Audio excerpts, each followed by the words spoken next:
Back when I was a young whippersnapper around 11 years old, when it came to Christmas time, my mum used to give us a bit of money. When I say us, I'm talking about me and my siblings, my two brothers and my sister. We used to get a bit of money to get each other presents.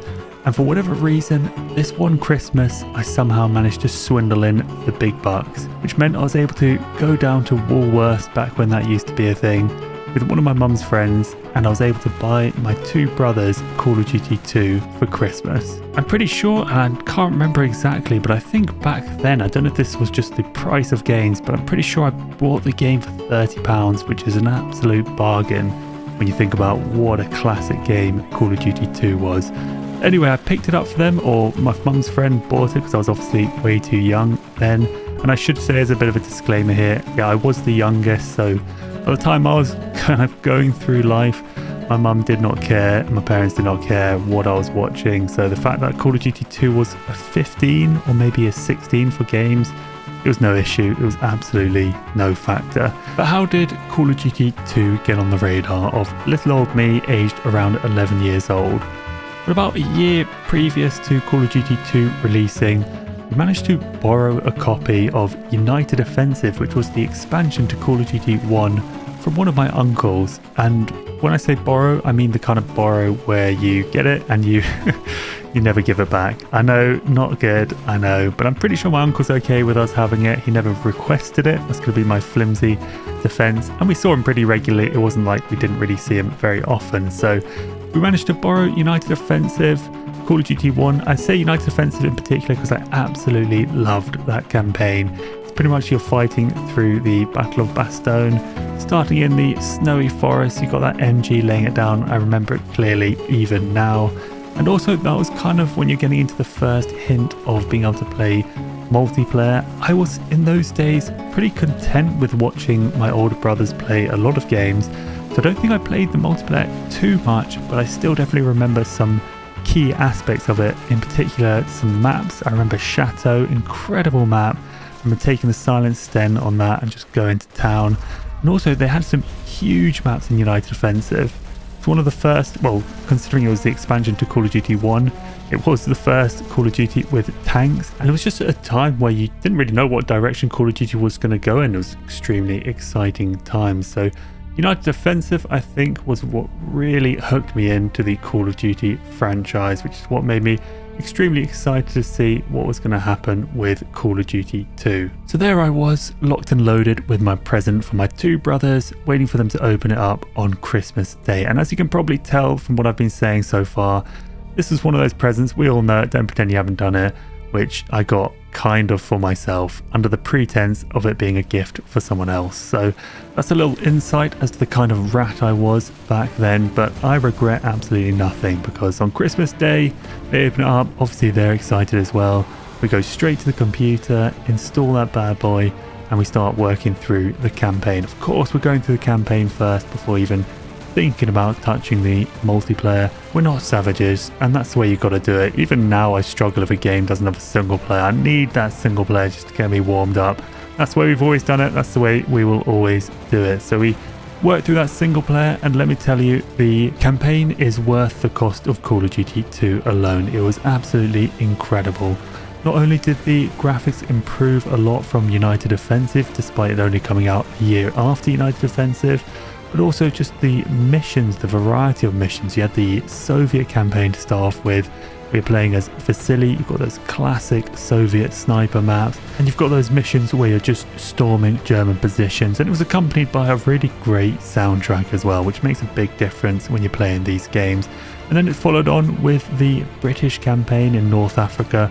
Once again, a variety of missions. You've got some missions where you're accompanying a tank company, and then you also got some missions where you're taking out aircraft using the AA guns, and you end things off with the Americans roaming through Europe, starting off of course with a D-Day landing, going up the cliffs, which is pretty cool. Don't often see that in World War II D-Day missions. And yeah, just the graphics, the animation improvements. You had those in-game cutscenes type things, those events that were triggered in-game, which are pretty synonymous with Call of Duty nowadays, but back then it was all really exciting. So the campaign was excellent, really enjoyed it. So a great start Call of Duty 2 has gotten off to. But that of course was just the beginning of things, because there's only so much time you can spend on the single player campaign.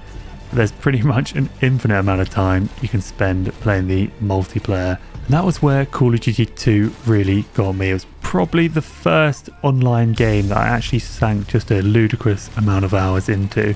And for good reason. They were able to build upon what was already a solid foundation from Call of Duty 1 and United Offensive.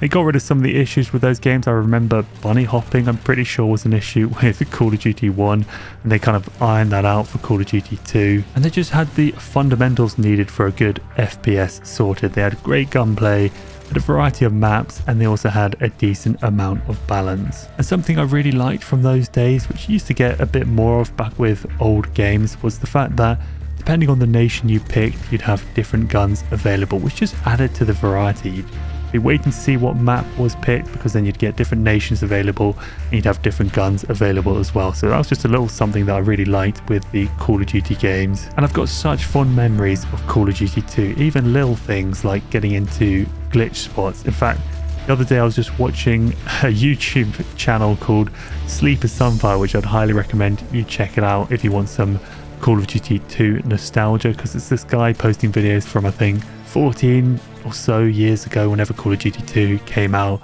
of him getting into different glitch spots using the the grenade jump, which you used to be able to do, which was if you timed a grenade, I think it was about 4.5 seconds after you throw it, and you jump at the same time, it boosts you up into parts of the map which you couldn't otherwise get to.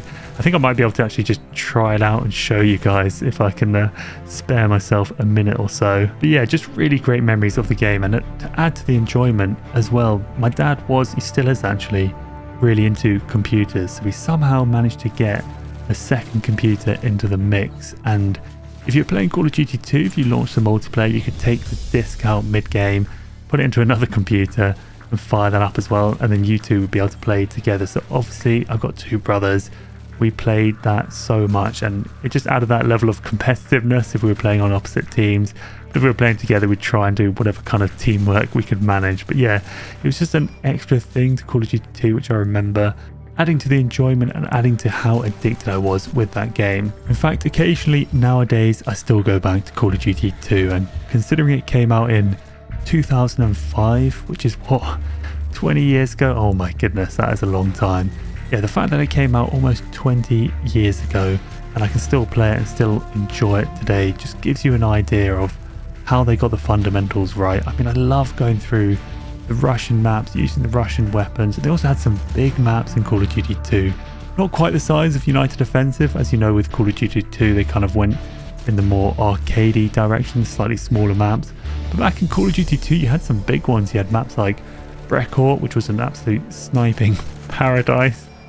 I just had a memory of my dad playing Call of Duty 2 and he was just lying down, crawling around Brecourt, getting sniped left, right and centre. I think that was when first person shooters left his capability. But yeah, Brecourt was a big map, not quite the size of the United Offensive. They did actually go back to tanks in, was it World at War? Yeah, I think World at War they went back to tanks, but Call of Duty 2 just had a good variety of maps. They were decent size as well. It wasn't all constrained to a tight area.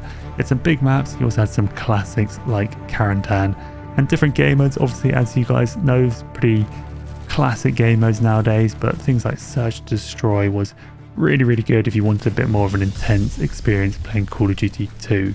But yeah, that's it. Call of Duty 2 was the game that got me pretty much hooked on playing online. You got to remember, it wasn't too far removed from back when we had dial-up internet, and if you wanted to play an online game you had to hope your parents weren't making a phone call, so there wasn't that much opportunity to play online multiplayer without the dial-up situation. So Call of Duty 2 was one of those first games that really got me hooked with online gaming. Went on to play things like Counter-Strike Source, even though I think Counter-Strike Source came out a year before Call of Duty 2.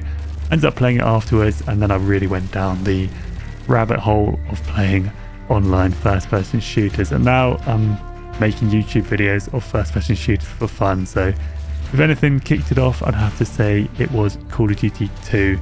But yeah, I think that's going to be it for this one, guys. I hope you enjoyed this look back at an absolute classic. Hope you guys played Call of Duty 2 back in the day. If you did, let me know down below what you think of it. And also, if you want more of these kind of videos, I've got plenty of stories about other games that I played way too much of back in the day as well. So if you want more, let me know down below. If you enjoyed this video, make sure you leave a like. I've really enjoyed making it and going back to this. It's been a lot of fun. Hope you guys enjoyed it. If you did, make sure you leave a like, as I said, and also think about subscribing. Cheers, guys.